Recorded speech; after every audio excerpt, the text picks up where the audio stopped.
Hi friends, welcome to పెండమ్స్ kitchen. ఈరోజు వీడియోలో మీలో ఎంతోమంది చాలా రిక్వెస్ట్ చేసిన హోటల్ స్టైల్ రవ్వ దోశ రెసిపీని, అలాగే దాంతోపాటుగా హోటల్ వాళ్ళు చేసే ఒరిజినల్ కొబ్బరి చట్నీ రెసిపీని ఈ వీడియోలో చూపించబోతున్నాను. వీడియోని స్కిప్ చేయకుండా చివరి వరకు చూసి హోటల్ స్టైల్లో రవ్వ దోశని పర్ఫెక్ట్ కొలతలతో మనం ఇంట్లోనే ఈజీగా ఎలా ప్రిపేర్ చేసుకోవచ్చో ఈ వీడియోలోకి వెళ్ళి చూసేయండి. ఈ రవ్వ దోశని ప్రిపేర్ చేసుకోవడం కోసం ఫస్ట్ మనం రవ్వ దోశ పిండిని ప్రిపేర్ చేసుకోవాలి. దానికోసం ఒక గిన్నెని తీసుకొని అందులోకి 1 కప్పు బొంబాయి రవ్వని వేసుకోండి. దీన్నే ఉప్మా రవ్వ అలాగే సూజీ అంటారనమాట. నెక్స్ట్ ఇందులోకి అదే కప్పుతోటి 1/4 కప్పు బియ్యం పిండిని వేసుకోండి. నేను ఇక్కడ సూపర్ మార్కెట్స్లో ప్యాకెట్స్లో దొరుకుతుంది కదా బియ్యం పిండిని, ఆ బియ్యం పిండిని వేసుకుంటున్నాను. అలాగే 1/2 కప్పు మైదాని వేసుకోండి. ఇంతే, ఇంకా రవ్వ దోశ కోసం పిండిలు ఏమీ వేసుకోవాల్సిన అవసరం లేదు. కాకపోతే పిండి కలిపిన తర్వాత ఒక సీక్రెట్ ఇంగ్రీడియంట్ వేసుకోవాలన్నమాట. అది వేసుకుంటేనే మీకు దోశ అనేది క్రిస్పీగా వస్తుంది. సో అదేంటి అనేది ముందు వీడియోలో చెప్తూ ఉంటాను. సో వీడియోని స్కిప్ చేయకుండా చూడండి. నెక్స్ట్ ఇందులోకి 1 టీ స్పూన్ దాకా జీలకర్ర, అలాగే 1 టీ స్పూన్ వరకు కచ్చా పచ్చాగా దంచిన మిరియాల పొడిని వేసుకోవాలి.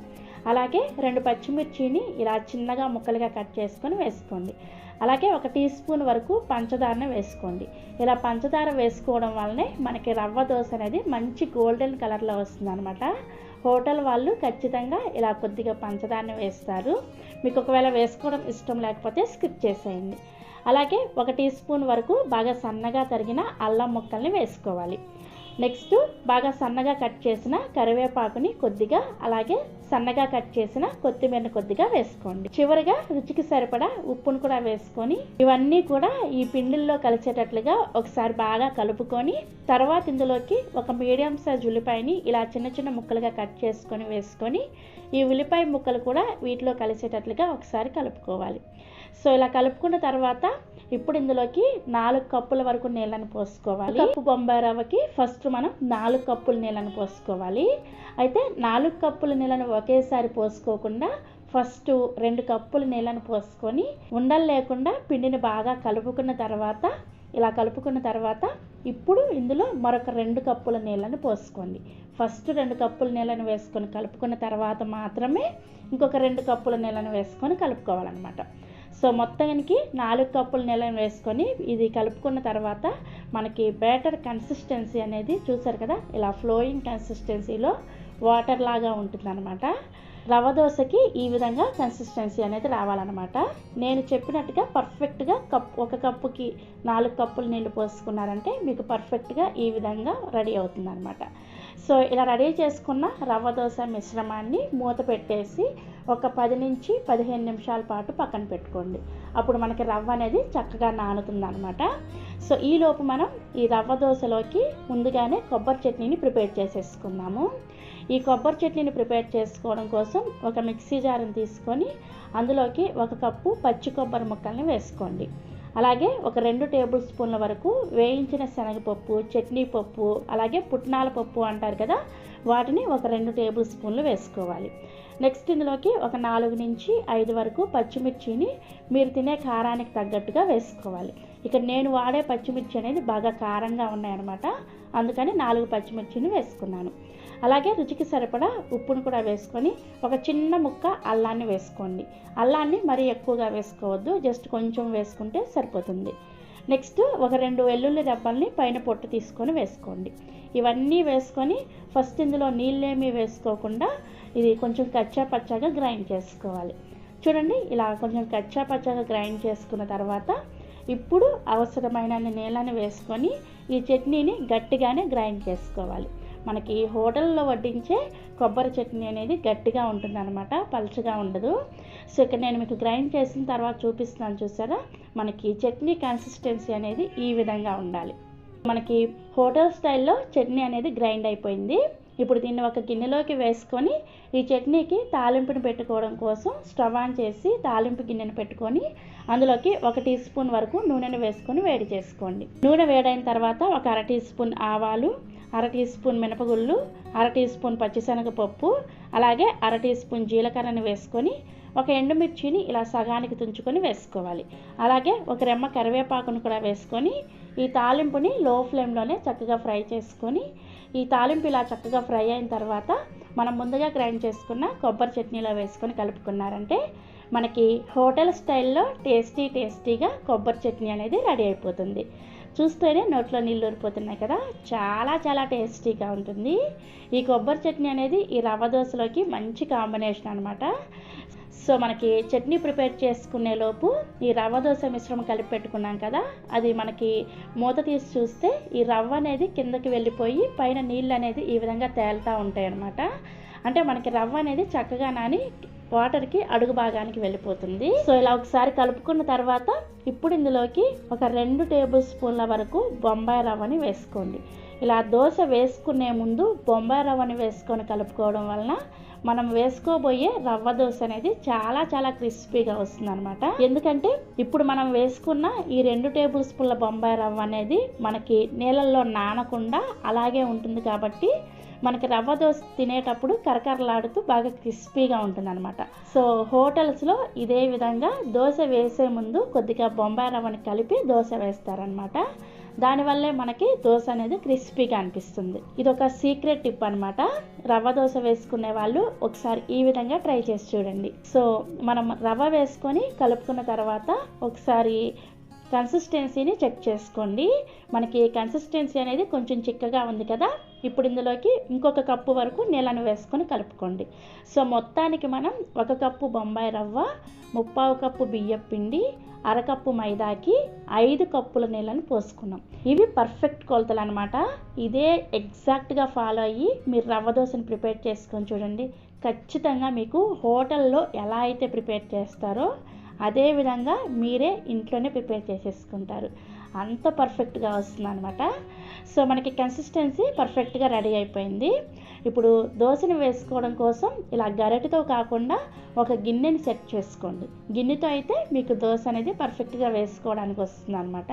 ప్రతిసారి కూడా మీరు దోశ వేసుకునే ముందు ఈ రవ్వ దోశ మిశ్రమాన్ని ఈ అడుగు నుంచి ఒకసారి కలుపుకొని అప్పుడు దోశను వేసుకోవాలి. ఎందుకంటే మనకి రవ్వ అనేది అడుక్కు వెళ్ళిపోతూ ఉంటుంది అనమాట.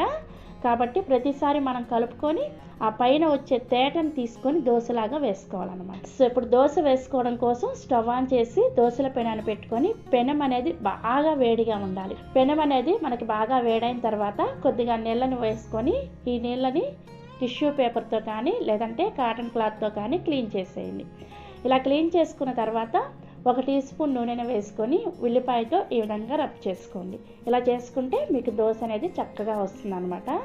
నెక్స్ట్ దీని మీద కొద్దిగా సన్నగా కట్ చేసిన ఉల్లిపాయ ముక్కల్ని ఈ విధంగా ప్యాన్ అంతా వేసుకొని ఇప్పుడు మనం ప్రిపేర్ చేసుకున్న రవ్వ దోశ మిశ్రమాన్ని నేను ఇందాక చెప్పిన విధంగా అడుగు నుంచి ఒకసారి కలుపుకొని తర్వాత పైన వచ్చిన తేటని ఈ విధంగా గిన్నెలోకి తీసుకొని దోశల పెనానికి ఫస్ట్ అంచుల వెంబటి నుంచి దోశ వేసుకుంటూ ఈ విధంగా మధ్యలోకి పోసుకోవాలి. ముందే మీరు ఈ మిశ్రమాన్ని మధ్యలో పోసేసారంటే మధ్యలో మనకి పెనం వేడనేది ఎక్కువగా ఉంటుంది కాబట్టి దోశ అనేది మాడిపోతుంది అనమాట. కాబట్టి ఎప్పుడైనా సరే రవ్వ దోశని అంచుల నుంచి వేసుకుంటూ ఈ విధంగా మధ్యలోకి పోసుకోవాలి. ఈ విధంగా రవ్వ దోశని వేసుకున్న తర్వాత ఈ దోశని మీడియం టు హై ఫ్లేమ్లో మాత్రమే పెనాన్ని అటు ఇటు తిప్పుకుంటూ చక్కగా ఈవెన్గా ఎర్రగా కాలే వరకు కాల్చుకోవాలి. దీని మీద కొద్దిగా నూనెని కానీ నెయ్యిని కానీ వేసుకోండి. నూనె అనేది ఈ రవ్వ దోశకి ఎక్కువగానే పడుతుంది అనమాట. మీరు ఎంత ఎక్కువగా నూనె వేసుకుంటే మీకు దోశ అనేది అంత క్రిస్పీగా వస్తుంది అనమాట. సో ఇలా చక్కగా నూనె వేసుకొని పెనాన్ని అటు ఇటు తిప్పుకుంటూ ఈ వీడియోలో చూపిస్తున్న విధంగా ఇలా దోశ ఎర్రగా కాలిన తర్వాత దీన్ని మధ్యలోకి ఫోల్డ్ చేసుకోవడమే. దోశ చూసారా మంచి రంగులో క్రిస్పీగా ఎంత చక్కగా వచ్చిందో. ఇలా దోశని వేసుకొని సర్వింగ్ ప్లేట్లోకి తీసుకొని మనం ప్రిపేర్ చేసి పెట్టుకున్న కొబ్బరి చట్నీతో సర్వ్ చేసుకోండి.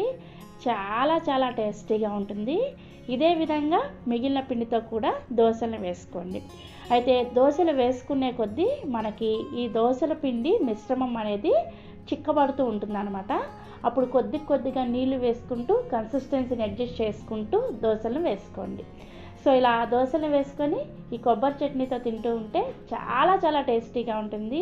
మీకు అచ్చం హోటల్లో తిన్న ఫీలింగ్ అనేది ఇంట్లోనే వచ్చేస్తుంది. మైసూర్ బోండా ఒరిజినల్ రెసిపీని మీకు చూపించబోతున్నాను. ఇక్కడ నేను చూపించబోయే విధంగా మైసూర్ బోండాని ట్రై చేశారంటే మీరు ఫస్ట్ టైం ప్రిపేర్ చేసినా కానీ మీకు బోండాలు చక్కగా రౌండ్గా చాలా చాలా బాగా వస్తాయి. సో ఇక ఏ మాత్రం ఆలస్యం చేయకుండా ఈ మైసూర్ బోండాని ఎలా ప్రిపేర్ చేస్తారో ఈ వీడియోలోకి వెళ్ళి చూసేయండి. ఈ మైసూర్ బోండా పిండిని ప్రిపేర్ చేసుకోవడం కోసం ఇలా లోతుగా అలాగే పెద్దగా ఉండే ఒక గిన్నెని తీసుకొని అందులోకి 3 కప్పుల కొద్దిగా పులిసిన పెరుగుని వేసుకోండి. మీరు కావాలంటే కమ్మటి పెరుగు అయినా సరే వేసుకోవచ్చు. కమ్మటి పెరుగు వేసుకునే వాళ్ళు ఏం చేయాలి అనేది నేను బోండాలు వేపేటప్పుడు చెప్తాను. సో నేనైతే ఇక్కడ కొద్దిగా పులిసిన పెరుగుని ఒక 3 కప్పులు తీసుకున్నాను. నెక్స్ట్ ఇందులోకి అదే కప్పుతోటి 5 కప్పుల నీళ్ళను పోసుకోండి. మీరు ఫస్ట్ పెరుగును వేసుకోవడానికి ఏ కప్పు అయితే తీసుకున్నారో అదే కప్పుని అన్నీ కొలుచుకోవడానికి కూడా తీసుకోండి. అప్పుడే మీకు పిండి అనేది పర్ఫెక్ట్గా రెడీ అవుతుంది అనమాట. సో 3 కప్పుల పెరుగు అలాగే 5 కప్పుల నీళ్ళను పోసుకోండి. నెక్స్ట్ ఇందులోకి అదే కప్పుతోటి 1/2 కప్పు నూనెని వేసుకోండి. అలాగే రుచికి సరిపడా ఉప్పుని, నెక్స్ట్ 1 టీ స్పూన్ వరకు వంట సోడాని వేసుకోండి. మీరు ఇక్కడ వంట సోడాని మరీ ఎక్కువగా వేసుకున్నారంటే ఈ మైసూర్ బోండా నూనెని ఎక్కువగా పీల్చేస్తాయి అన్నమాట. కాబట్టి 1 టీ స్పూన్ లేదంటే ఒక 1/2 టీ స్పూన్ వరకు వేసుకోండి, సరిపోతుంది. చివరిగా ఇందులోకి 1 టేబుల్ స్పూన్ జీలకర్రను కూడా వేసుకోండి. ఫస్ట్ ఇవన్నీ వేసుకొని ఇవన్నీ కూడా నీళ్ళల్లో కలిసేటట్లుగా ఈ విధంగా వేళ్లతోనే బాగా కలుపుకోవాలి. ఈ విధంగా వేళ్లతో కలుపుకున్నారంటే మీకు అన్నీ కూడా చక్కగా కలిసిపోతాయి అన్నమాట. సో ఈ విధంగా అన్నీ కలిసేటట్లుగా కలుపుకున్న తర్వాత ఇప్పుడు ఇందులోకి ఒక 4 కప్పుల వరకు మైదా పిండిని వేసుకోండి. టిఫిన్ సెంటర్స్లో ఖచ్చితంగా ఇలా మైదా పిండినే వేస్తారు. మీకు ఒకవేళ మైదా హెల్తీ కాదు, గోధుమ పిండితో చేసుకోవాలి అనుకుంటే మీరు ఈ ప్లేస్లో గోధుమ పిండిని కూడా వేసుకోవచ్చు. సో నేనైతే ఈరోజు పక్కా టిఫిన్ సెంటర్ స్టైల్ చూపిస్తున్నాను కాబట్టి మైదా పిండినే వేసుకుంటున్నాను. సో ఫస్ట్ ఇలా 4 కప్పుల మైదా పిండిని వేసుకొని ఈ పిండి అనేది ఉండలు లేకుండా మనం కలుపుకున్న నీళ్ళల్లో కలిసేటట్లుగా కలుపుకోవాలి. దీనికి వచ్చేసి మనకి 3 కప్పుల పెరుగుకి దాదాపుగా ఒక 8 నుంచి 10 కప్పుల వరకు పిండి అనేది పడుతుంది అనమాట. మనకి మైదా పిండి ఇంతే పడుతుందని కరెక్ట్గా చెప్పలేము, మీరు చూసుకుంటూ కలుపుకోండి. కానీ ఒక 8 కప్పులు అయితే ఖచ్చితంగా పడతాయి. సో ఫస్ట్ ఇలా 4-5 కప్పులు వేసుకొని కలుపుకున్న తర్వాత నెక్స్ట్ ఒక్కొక్క కప్పు మైదాని వేసుకుంటూ పిండిని కలుపుకోవాలి. సో నేనైతే ఇక్కడ టోటల్గా 9 కప్పుల మైదా పిండిని యూస్ చేశాను. మొత్తం పిండిని వేసుకొని కలుపుకున్న తర్వాత మనకి ఫస్ట్ పిండి అనేది చూస్తే ఈ విధంగా కొంచెం ఉండలుగా కనిపిస్తుంది అనమాట. ఇలా కాకుండా పిండి అనేది బాగా స్మూత్గా వచ్చేంత వరకు కలుపుకోవాలి. ఈ పిండిని పైనుంచి కిందకి ఈ విధంగా కొడుతూ బాగా కలుపుకోవాలి. మీరు ఎంత బాగా పిండిని కలుపుకుంటారో మీకు బోండా అనేది అంత పర్ఫెక్ట్గా వస్తుంది అనమాట. కాబట్టి పిండిని కనీసం ఒక 10 నుంచి 15 నిమిషాల పాటు ఈ విధంగా చక్కగా బీట్ చేస్తూ పైకి కిందకి కొడుతూ చక్కగా ఈ విధంగా కలుపుకోవాలన్నమాట. మీరు పిండి ఎంత చక్కగా కలుపుకుంటారో మీకు బోండా షేప్ అనేది అంత పర్ఫెక్ట్గా వస్తుంది అనమాట. సో పిండి మొత్తం కలిపిన తర్వాత మీకు చూపిస్తున్నాను చూసారా, మనకి ఇప్పుడు ముందున్న పిండి వచ్చేసి ఈ విధంగా కొంచెం ఉండల్లాగా ఉంది కదా, అదే ఇప్పుడు మనం పిండి అంతా కూడా చక్కగా కలుపుకొని బీట్ చేసుకున్న తర్వాత చూసారా ఈ విధంగా చక్కగా సిల్కీగా తయారవుతుంది అనమాట. సో పిండి అనేది ఈ విధంగా వచ్చేంత వరకు కూడా మీరు చక్కగా కలుపుకోవాలి. సో కలుపుకున్న తర్వాత పిండి కన్సిస్టెన్సీ చూసారా, మనకి ఇలా బోండా వేసుకోవడానికి వీలుగా ఉండాలన్నమాట. మరీ గట్టిగా అలాగే మరీ పలుచగా ప్రిపేర్ చేసుకోకూడదు. ఈ విధంగా బోండా పిండిని ప్రిపేర్ చేసుకోండి. సో మనకి బోండా పిండి ప్రిపేర్ అయిపోయింది కదా, ఇప్పుడు దీని మీద మూత పెట్టేసి మీరు ఒకవేళ పుల్లటి పెరుగుని యూజ్ చేసుకున్నట్టయితే కనీసం 1 గంట నుంచి 2 గంటల సేపు ఈ పిండిని పక్కన పెట్టుకొని సరిపోతుంది. అదే మీరు ఫ్రెష్ పెరుగుని వేసుకున్నారంటే ఈ పిండిని ఓవర్ నైట్ అంతా కూడా అలా వదిలేసేయండి. అంటే మీరు నైట్ పడుకోబోయే ముందు ఈ విధంగా పిండిని ప్రిపేర్ చేసేసుకొని పెట్టుకున్నారనుకోండి, నెక్స్ట్ డే ఉదయాన్నే చాలా ఫాస్ట్గా మనం ఈ బోండాలను వేసేసుకోవచ్చు అనమాట. సో నేను కూడా ఇక్కడ కొంచెం పులిసిన పెరుగుని తీసుకున్నాను, కాకపోతే నైట్ అంతా కూడా ఈ పిండిని ఫర్మెంట్ చేశాను అనమాట. సో నెక్స్ట్ డే ఉదయాన్నే మీకు చూపిస్తున్నాను చూసారా, మనకి పిండి పైన చక్కగా ఎయిర్ బబుల్స్ వచ్చాయి కదా, ఈ విధంగా ఎయిర్ బబుల్స్ వస్తేనే మనకి పిండి అనేది పర్ఫెక్ట్గా రెడీ అయినట్టు అర్థం. సో ఇలా పిండి రెడీ అయిన తర్వాత ఇంకా ఈ పిండిని చేయి పెట్టి అస్సలు కదిలించొద్దు. చాలామంది చేసే మిస్టేక్ ఏంటంటే పిండిని పులియబెట్టిన తర్వాత కూడా నెక్స్ట్ డే మళ్ళీ పిండిని బాగా బీట్ చేస్తూ ఉంటారు కదా, అస్సలు చేయకూడదు. పిండి ఈ విధంగా పులిసిన తర్వాత మీరు ఏ విధంగా కలపకుండానే మనం మైసూర్ బోండాని డైరెక్ట్గా వేసుకుంటేనే మీకు పర్ఫెక్ట్గా వస్తుంది అనమాట. సో ఇక్కడ నేను మీకు మైసూర్ బోండాని ఎలా వేసుకోవాలి రౌండ్గా రావాలంటే అనేది చూపిస్తాను. ఫస్ట్ ఒక గిన్నెలో కొంచెం నీళ్ళని తీసుకొని మీ చేతిని ఈ విధంగా చక్కగా తడుపుకోండి. తడుపుకున్న తర్వాత ఇక్కడ నేను చూపిస్తున్నాను చూసారా, ఈ ప్లేస్లో పిండిని ఈ విధంగా తీసుకొని బొటన వేలు అలాగే చూపుడు వేలు మధ్యలో నుంచి పిండిని ఈ విధంగా పిండండి. ఇలా పిండితే మనకి పిండి చక్కగా కట్ అయిపోతుంది, షేప్ రౌండ్గా వస్తుంది అనమాట, బోండా షేప్ అనేది. సో మళ్ళీ ఒకసారి చూపిస్తున్నాను చూడండి, ఈ బొటన వేలు అలాగే చూపుడు వేలు మధ్యలో నుంచి ఈ పిండిని ఈ విధంగా పిండాలి. సో మళ్ళీ నేను నూనెలో వేసేటప్పుడు కూడా చూపిస్తాను. సో ఈ విధంగా రెడీ చేసుకోవాలి. సో ఇప్పుడు మైసూర్ బోండా వేసుకోవడం కోసం స్టవ్ ఆన్ చేసి కడాయిలోకి డీప్ ఫ్రైకి సరిపడా నూనెని పోసుకొని వేడి చేసుకోండి. నూనె బాగా వేడిగా ఉన్నప్పుడు నూనె అనేది ఖచ్చితంగా ఓవర్ హీట్లోనే ఉండాలి. అప్పుడే మీకు బోండా అనేది వేసిన వెంటనే పైకి తేలుతుంది అనమాట. నూనె అనేది సరిగా కాగలేదు అంటే మీకు బోండా అనేది సరిగా పొంగదు అనమాట. కాబట్టి నూనె అనేది బాగా వేడిగా ఉన్నప్పుడు మంటని హై ఫ్లేమ్లోనే ఉంచుకొని, ఇక్కడ నేను మళ్ళీ మీకు చూపిస్తున్నాను చూడండి, పిండిని ఇలా కొద్దిగా తీసుకొని ఈ బొటన వేలు అలాగే చూపుడు వేలు మధ్యలో నుంచి పిండిని ఈ విధంగా పిండారంటే మనకి ఇక్కడ పిండి అనేది చక్కగా కట్ అయిపోతుంది, బోండా షేప్ అనేది రౌండ్గా వస్తుంది అనమాట.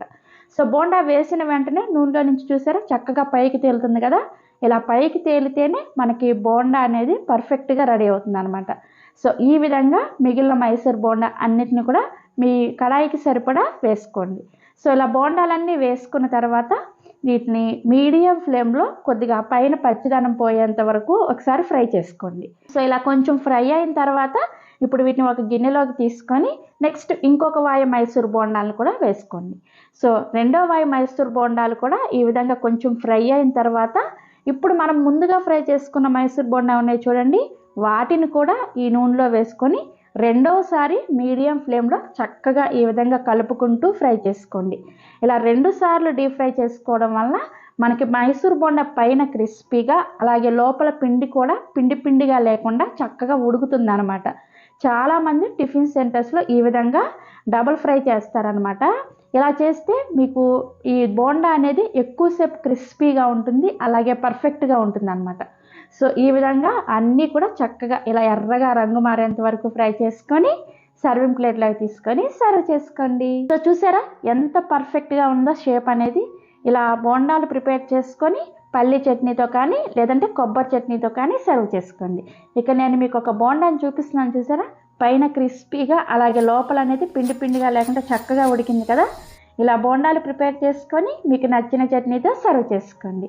కాకపోతే బోండాలు వేసిన వెంటనే సర్వ్ చేసుకోవడం కన్నా కానీ ఒక 5 నిమిషాల పాటు ఆగి ఆ తర్వాత సర్వ్ చేసుకున్నారనుకోండి, లోపల పిండి అనేది ఇంకా ఉడుకుతుంది అనమాట. అప్పుడు ఇంకా చాలా టేస్టీగా ఉంటాయి. వీడియోని స్కిప్ చేయకుండా చివరి వరకు చూసి మీరు కూడా తప్పకుండా ఈ మసాలా దోశని ఒక్కసారైనా సరే పక్కా కొలతలతో ట్రై చేసి చూడండి. చాలా చాలా టేస్టీగా ఉంటుంది అండ్ చాలా స్పెషల్గా కూడా ఉంటుంది అనమాట. సో ఇక ఏమాత్రం ఆలస్యం చేయకుండా hotel special masala dosa original రెసిపీని మనం ఇంట్లోనే ఈజీగా ఎలా ప్రిపేర్ చేసుకోవచ్చో వీడియోలోకి వెళ్ళి చూసేయండి. ఫస్ట్ ఈ స్పెషల్ మసాలా దోశల కోసం దోశల పిండిని ప్రిపేర్ చేసుకోవాలి. దానికోసం ఇలా ఒక గిన్నెని తీసుకొని అందులోకి 1 కప్పు దోశల బియ్యాన్ని వేసుకోండి. ఈ దోశల బియ్యం అనేది ఏ సూపర్ మార్కెట్లో అయినా సరే మీకు ఈజీగా అవైలబుల్గా దొరుకుతాయి. నెక్స్ట్ ఇందులోకి అదే కప్పుతోటి 1/2 కప్పు బాయిల్డ్ రైస్ని వేసుకోండి. ఇవి కూడా మీకు సూపర్ మార్కెట్లో దొరుకుతాయి అన్నమాట. అలాగే అదే కప్పుతోటి 1/2 కప్పు మినపగుళ్ళని వేసుకోండి. నెక్స్ట్ అదే కప్పుతోటి 1/2 కప్పు పచ్చిశనగపప్పుని వేసుకోవాలి. అలాగే 1 టేబుల్ స్పూన్ మెంతులను కూడా వేసుకొని ఇవన్నీ కూడా శుభ్రంగా 2-3 సార్లు నీళ్ళతో కడిగేసి ఆ నీళ్ళన్నీ కూడా తీసేసి మళ్ళీ తిరిగి నీళ్ళని పోసుకొని వీటిని కనీసం ఒక 8 గంటల సేపు నానబెట్టుకోవాలి. మనం బాయిల్డ్ రైస్ని వేసుకున్నాం కదా, ఈ బాయిల్డ్ రైస్ అనేది నానటానికి కొంచెం ఎక్కువ టైం పడతాయి అన్నమాట. అందుకోసం వీటిని కనీసం ఒక 8 గంటల సేపు నానబెట్టుకోవాలి. సో నేను ఇక్కడ ఒక 8 గంటల సేపు నానబెట్టిన తర్వాత మీకు చూపిస్తున్నాను చూసారా, మనకి బియ్యం పప్పులు అన్నీ కూడా చక్కగా నానిపోయాయి. ఇప్పుడు వీటిని గ్రైండ్ చేసుకోవడానికి ఇలా మిక్సీ జార్లోకి వేసుకొని తగినన్ని నీళ్ళని పోసుకొని వీటిని బాగా మెత్తగా వెన్నలాగా గ్రైండ్ చేసుకోవాలి. ఇక నేను మీకు గ్రైండ్ చేసిన తర్వాత చూపిస్తున్నాను, చూసారా? మనకి పిండి అనేది ఇలా చక్కగా స్మూత్గా ఉండేటట్లుగా గ్రైండ్ చేసుకోవాలి. సో ఇలా గ్రైండ్ చేసుకున్న పిండిని ఒక గిన్నెలోకి వేసుకోండి. ఇదే విధంగా మిగిలిన బియ్యం పప్పులు ఏమైనా ఉంటే ఇదే విధంగా మెత్తగా గ్రైండ్ చేసుకొని ఇదే పిండిలోకి వేసుకోవాలి. సో ఇలా మొత్తం అంతా పిండిని గ్రైండ్ చేసుకున్న తర్వాత ఈ గిన్నెని పక్కన పెట్టుకొని ఇంకొక గిన్నెని తీసుకొని అందులోకి మీరు ఇందాక ఏ కప్పుతో అయితే బియ్యాన్ని పప్పులను వేసుకున్నారో అదే కప్పుతోటి 1.5 కప్పుల బియ్యం పిండిని వేసుకోండి. ఇది కూడా నేను సూపర్ మార్కెట్లో మనకి ప్యాకెట్స్లో దొరుకుతూ ఉంటుంది కదా, రైస్ ఫ్లోర్ అని, ఆ బియ్యం పిండిని యూస్ చేస్తున్నాను. నెక్స్ట్ ఇందులోకి అదే కప్పుతోటి 1/2 కప్పు మైదాని వేసుకోండి. సో ఇలా బియ్యం పిండిని అండ్ మైదాని వేసుకున్న తర్వాత ఇందులోకి కొద్దిగా నీళ్ళని వేసుకుంటూ ఉండలేమి కట్టకుండా విస్కర్తో కానీ లేదంటే స్పూన్తో కానీ ఈ పిండిని కొద్దిగా చిక్కగా ఉండేటట్లుగా దోసల పిండిలాగా కలుపుకోవాలి. సో ఇక్కడ నేను మీకు పిండిని కలిపిన తర్వాత చూపిస్తున్నాను, చూసారా? మనకి ఈ బియ్యం పిండి మైదా కలిపిన తర్వాత కన్సిస్టెన్సీ అనేది ఈ విధంగా ఉండాలి. సో ఇలా కలుపుకున్న పిండిని మనం ముందుగా గ్రైండ్ చేసుకున్న దోసల పిండిలో వేసుకొని ఇవి 2 పిండిలు కూడా చక్కగా కలిసేటట్లుగా కలుపుకొని మీ చేత్తో కలుపుకున్నారంటే పిండి అనేది చక్కగా ఫర్మెంట్ అవుతుంది అనమాట. సో ఇలా చక్కగా చేత్తో కలుపుకొని మూత పెట్టేసి ఈ పిండిని కనీసం ఒక 8 గంటల సేపు ఫర్మెంట్ చేసుకోవాలి. మీరు ముందు రోజు నైట్ ఈ పిండి అంతా కూడా రెడీ చేసేసుకొని చక్కగా నెక్స్ట్ డే ఉదయాన్నే స్పెషల్ మసాలా దోశని వేసేసుకోవచ్చు. సో ఒక 8 గంటల సేపు పిండి పులిసిన తర్వాత మీకు చూపిస్తున్నాను, చూసారా? మనకి పిండి అనేది చక్కగా పొంగి ఈ విధంగా పులిసి ఉంటుందన్నమాట. ఇప్పుడు ఈ పిండిని గరిటతో నెమ్మదిగా ఒకసారి బాగా కలుపుకొని ఇప్పుడు ఇందులోకి ఒక 3 టేబుల్ స్పూన్ల వరకు బొంబాయి రవ్వను వేసుకోండి. దీన్నే ఉప్మా రవ్వ, సూజీ అని కూడా అంటారు. సో నెక్స్ట్ ఇందులోకి 1 టేబుల్ స్పూన్ వరకు పంచదారను వేసుకోండి. ఇలా పంచదార వేసుకోవడం వల్ల మనకి దోశ అనేది మంచి రంగులో వస్తుంది అనమాట. అదే మనం రవ్వ వేసుకోవడం వల్ల దోశ అనేది బాగా క్రిస్పీగా వస్తుంది అనమాట. ఇందులో చివరిగా సరిపడా ఉప్పును కూడా వేసుకొని ఇవన్నీ కూడా పిండిలో కలిసేటట్లుగా చక్కగా కలిపేసుకోవాలి. సో అంతా కలుపుకున్న తర్వాత మనకి దోశల పిండి అనేది రెడీ అయిపోయింది. ఇప్పుడు ఈ గిన్నెని పక్కన పెట్టేసి ఒక కుక్కర్ని తీసుకొని అందులోకి 4 మీడియం సైజ్ బంగాళదుంపలను శుభ్రంగా కడిగేసి ఇలా సగానికి కట్ చేసుకొని కుక్కర్లో వేసుకొని తగినన్ని నీళ్ళని పోసుకొని దీని మీద మూత పెట్టేసి కనీసం ఒక 3 నుంచి 4 విజిల్స్ వచ్చేంత వరకు ఉడికించుకోండి. సో ఒక పక్క మనకి బంగాళదుంపలు ఉడుకుతూ ఉంటాయి. ఈలోపు మనం ఈ దోశ పైన వేసుకోవడం కోసం రెడ్ చట్నీని ప్రిపేర్ చేసుకుందాము. ఈ రెడ్ చట్నీని ప్రిపేర్ చేసుకోవడం కోసం స్టవ్ ఆన్ చేసి ఇలా ఒక ప్యాన్ పెట్టుకొని అందులోకి 2 టీ స్పూన్ల వరకు నూనెను వేసుకొని వేడి చేసుకోండి. నూనె వేడైన తర్వాత ఒక మీడియం సైజ్ ఉల్లిపాయని ఇలా ముక్కలుగా కట్ చేసుకొని వేసుకొని ఈ ఉల్లిపాయ ముక్కలు కొద్దిగా మెత్తబడేంత వరకు ఫ్రై చేసుకోవాలి. సో మనకి ఉల్లిపాయ ముక్కలు ఇలా కొంచెం మెత్తబడిన తర్వాత ఇందులోకి ఒక 10 నుంచి 12 వరకు కాశ్మీరీ మిర్చిని వేసుకోండి. ఇలా కాశ్మీరీ మిర్చిని వేసుకోవడం వల్లనే మనకి ఈ రెడ్ చట్నీ అనేది చక్కగా మంచి రంగులో రెడీ అవుతుంది అనమాట. నెక్స్ట్ ఇందులోకి 1 ఇంచు వరకు అల్లాన్ని కూడా వేసుకొని కొద్దిగా ఫ్రై చేసుకోవాలి. సో మనకి ఇవన్నీ కూడా ఇలా చక్కగా ఫ్రై అయిన తర్వాత వీటిని మిక్సీ జార్లోకి వేసుకొని రుచికి సరిపడా ఉప్పును కూడా వేసుకొని కొంచెం నీళ్ళను వేసుకొని దీన్ని బాగా మెత్తగా పేస్ట్ లాగా గ్రైండ్ చేసుకోవాలి. సో ఇక్కడ నేను మీకు గ్రైండ్ చేసిన తర్వాత చూపిస్తున్నాను, చూసారా? మనకి రెడ్ చట్నీ కన్సిస్టెన్సీ అనేది ఈ విధంగా ఉండాలన్నమాట. అంటే కొంచెం థిక్గానే ఉండాలి. ఈ దోశ పైన వేసుకోవడం కోసం రెడ్ చట్నీ రెడీ అయిపోయింది కదా, దీన్ని రెడీగా పక్కన పెట్టుకోండి. నెక్స్ట్ మనం దీనిలోకి కొబ్బరి చట్నీని ఎలా ప్రిపేర్ చేసుకోవచ్చో చూపిస్తాను. ఈ కొబ్బరి చట్నీని ప్రిపేర్ చేసుకోవడం కోసం మిక్సీ జార్ని తీసుకొని అందులోకి 1 కప్పు పచ్చి కొబ్బరి ముక్కల్ని వేసుకోండి.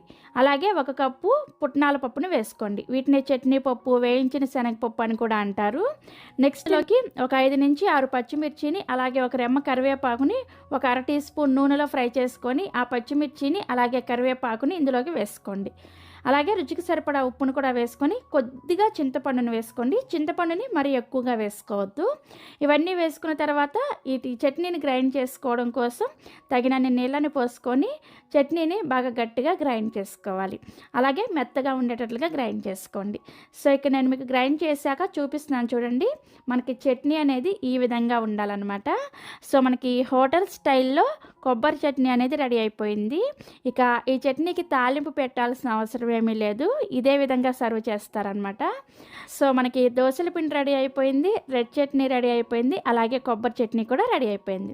సో ఇప్పుడు మనం దోశ పైన వేసుకోవడం కోసం ఆలూ మసాలాని ప్రిపేర్ చేసుకుందాం. ఈ ఆలూ మసాలాని ప్రిపేర్ చేసుకోవడం కోసం మనం ఆల్రెడీ బంగాళదుంపలను ఉడికించి రెడీగా పెట్టుకున్నాం కదా. ఇప్పుడు స్టవ్ ఆన్ చేసి ఇలా ఒక కడాయిని పెట్టుకొని అందులోకి 1 టీ స్పూన్ నూనెను వేసుకొని వేడి చేసుకోండి. నూనె వేడైన తర్వాత ఇందులోకి 1/2 టీ స్పూన్ చొప్పున ఆవాలు, మినపగుళ్ళు, పచ్చిశనగపప్పు అండ్ జీలకర్రను వేసుకోండి.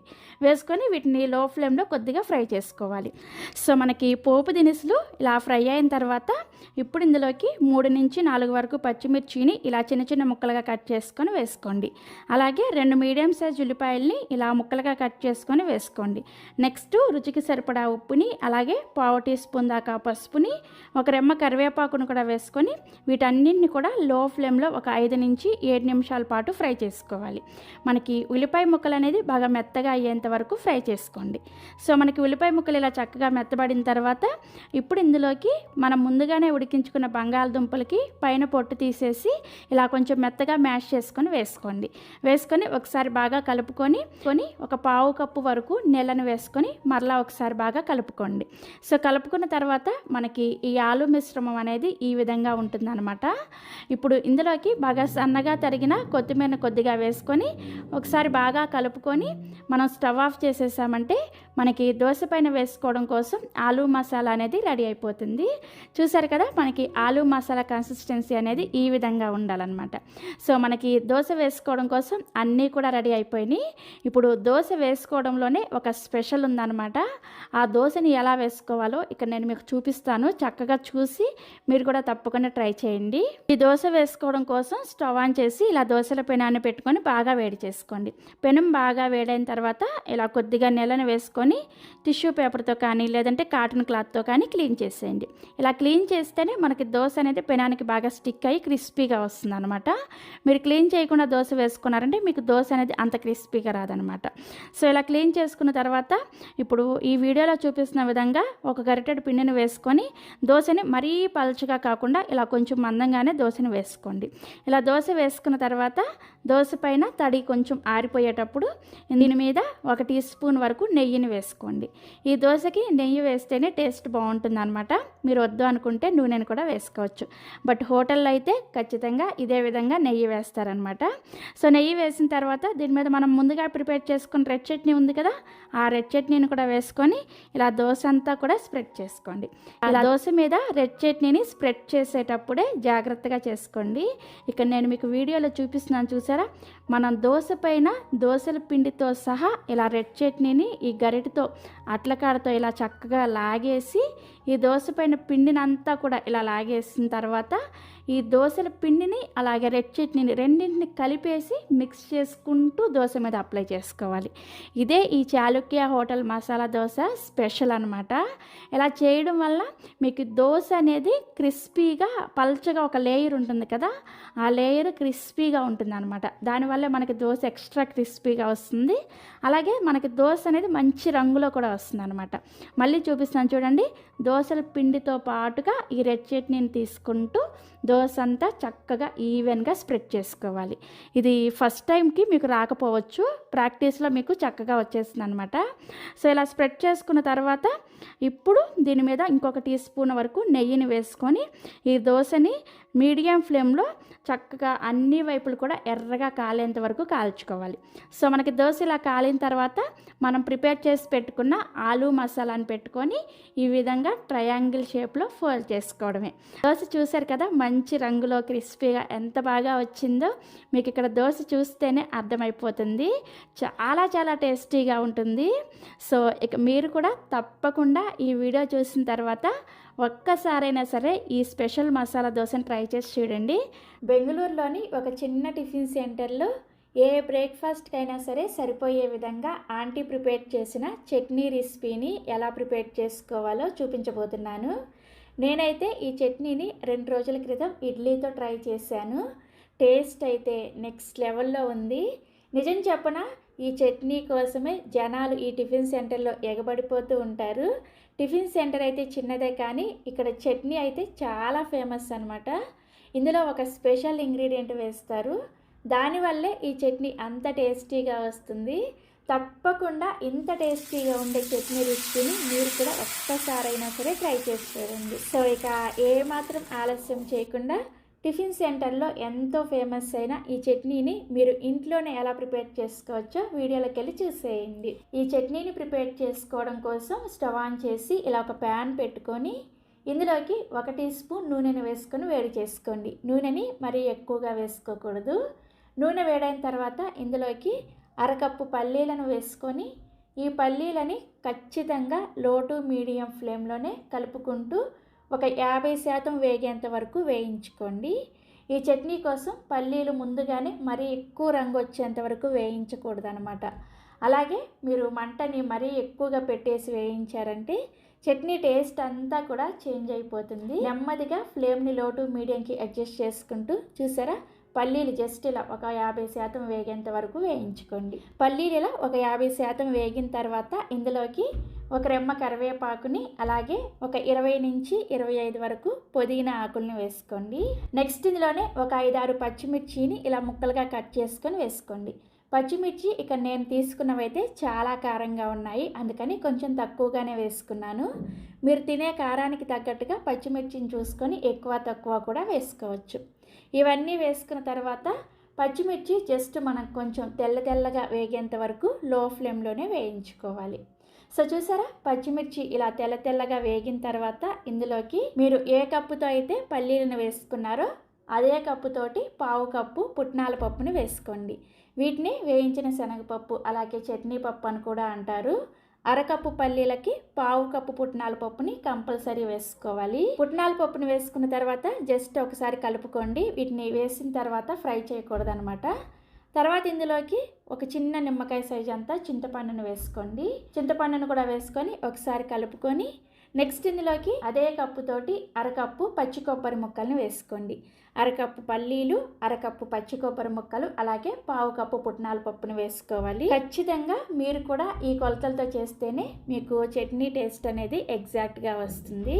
సో కొబ్బరి ముక్కలను కూడా వేసుకున్న తర్వాత మీరు వీటిని ఫ్రై చేయకుండా జస్ట్ ఒక్కసారి కలుపుకొని స్టవ్ ఆఫ్ చేసేసి ఈ మిశ్రమం మొత్తాన్ని కూడా పూర్తిగా చల్లారనివ్వండి. కొబ్బరి పుట్నాలు వేసిన తర్వాత మనం ఎక్కువసేపు వీటిని ఫ్రై చేసుకోకూడదు అనమాట.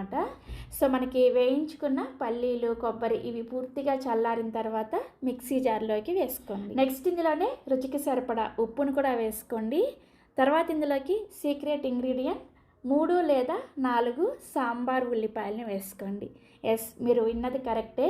ఈ సాంబార్ ఉల్లిపాయ వేయడం వల్లే ఈ చట్నీ టేస్ట్ అయితే అమాంతం పెరిగిపోతుంది. మీ దగ్గర ఒకవేళ సాంబార్ ఉల్లిపాయ లేకపోతే నార్మల్ ఉల్లిపాయని సగం కట్ చేసుకొని వేసుకోవచ్చు. కానీ టేస్ట్ అయితే కొంచెం చేంజ్ ఉంటుంది. సాంబార్ ఉల్లిపాయ వేసుకుంటేనే ఈ చట్నీకి అసలైన టేస్ట్ అనమాట. తప్పకుండా సాంబార్ ఉల్లిపాయ వేసుకోవడానికే ట్రై చేయండి. ఇలా ఉల్లిపాయను కూడా వేసుకున్న తర్వాత కొంచెం నీళ్ళు వేసుకుంటూ చట్నీని కొంచెం బరకగా గ్రైండ్ చేసుకోండి. టిఫిన్ సెంటర్లో అయితే చట్నీని గ్రైండర్లో గ్రైండ్ చేస్తారనమాట, ఎక్కువ క్వాంటిటీలో ప్రిపేర్ చేస్తారు కాబట్టి. బట్ మనమైతే ఇంట్లో కొంచెమే ప్రిపేర్ చేసుకుంటాం కాబట్టి మిక్సీ జార్లో కూడా మనం గ్రైండర్లో గ్రైండ్ చేసినట్టే చూసారా, ఇలా కొంచెం బరకగా గ్రైండ్ చేసుకోవాలి. ఇలా గ్రైండ్ చేసిన తర్వాత ఇప్పుడు ఇందులోకి ఒక పిడికెడు కొత్తిమీరని కాడలతో సహా వేసుకోండి. తర్వాత ఇందులోకి కొద్దిగా నీళ్ళను వేసుకొని కొత్తిమీర అక్కడక్కడ పలుకులుగా చిన్న పలుకులుగా కనిపించేటట్లుగా గ్రైండ్ చేసుకోవాలి. సో చట్నీ గ్రైండ్ చేశాక మీకు చూపిస్తున్నాను చూసారా, ఇలా గ్రైండ్ చేసుకొని ఈ చట్నీని ఒక గిన్నెలోకి వేసుకోండి. నెక్స్ట్ ఇదే మిక్సీ జార్లోకి 1 కప్పు వరకు నీళ్ళను వేసుకొని ఈ నీళ్ళను కూడా చట్నీలో వేసుకొని చట్నీని మాత్రం ఇలా పల్చగా ప్రిపేర్ చేసుకోవాలి. ఈ టిఫిన్ సెంటర్లో అయితే ఇలా పల్చటి చట్నీనే ప్రిపేర్ చేస్తారనమాట.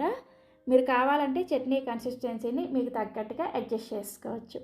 సో ఇలా చట్నీని ప్రిపేర్ చేసుకున్న తర్వాత ఇప్పుడు ఈ చట్నీకి తాలింపు పెట్టుకోవడం కోసం స్టవ్ మీద ఒక గిన్నెను పెట్టుకొని ఇందులోకి 1 టీ స్పూన్ దాకా నూనెను వేసుకొని వేడి చేసుకోండి. నూనె వేడైన తర్వాత 1/2 టీ స్పూన్ చొప్పున ఆవాలు, మినపగుళ్ళు, పచ్చిశనగపప్పు అలాగే జీలకర్ర ఈ 4 పోపు దినుసులను వేసుకొని వీటిని లో ఫ్లేమ్లోనే కొద్దిగా వేయించుకోండి. సో పోపు దినుసులు మనకి కొంచెం వేగిన తర్వాత ఇందులోకి 1 లేదా 2 ఎండుమిర్చిని వేసుకోండి. అలాగే ఒక రెమ్మ కరివేపాకుని కూడా వేసుకొని పోపుని ఖచ్చితంగా లో ఫ్లేమ్లోనే వేయించుకొని ఈ పోపుని తీసుకొచ్చి మనం ముందుగా గ్రైండ్ చేసుకున్న ఈ చట్నీలో వేసుకొని కలుపుకోండి. అంతే, చాలా చాలా చాలా ఈజీగా టేస్టీగా ఉండే tiffin centre famous chutney ready అయిపోయింది.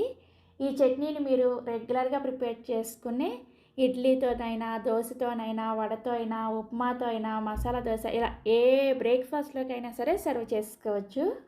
ఈ టిఫిన్ సెంటర్లో అయితే కేవలం ఈ చట్నీతోనే బ్రేక్ఫాస్ట్లు అన్నీ కూడా అమ్మేస్తారు. ఈవెన్ మైసూర్ బోండాలకు కూడా ఈ చట్నీ చాలా చాలా టేస్టీగా ఉంటుంది. తప్పకుండా మీరు కూడా ఈ ఫేమస్ చట్నీని ఒక్కసారైనా సరే ట్రై చేసి చూడండి. ట్రై చేసిన తర్వాత మీ ఫీడ్బ్యాక్ని నాతో షేర్ చేసుకోవడం అస్సలు మర్చిపోవద్దు. అలాగే మరిన్ని Emmy, tasty and hotel secret breakfast recipes కోసం వెంటనే మన పెండెమ్స్ కిచెన్ని సబ్స్క్రైబ్ చేసుకోండి. Thank you.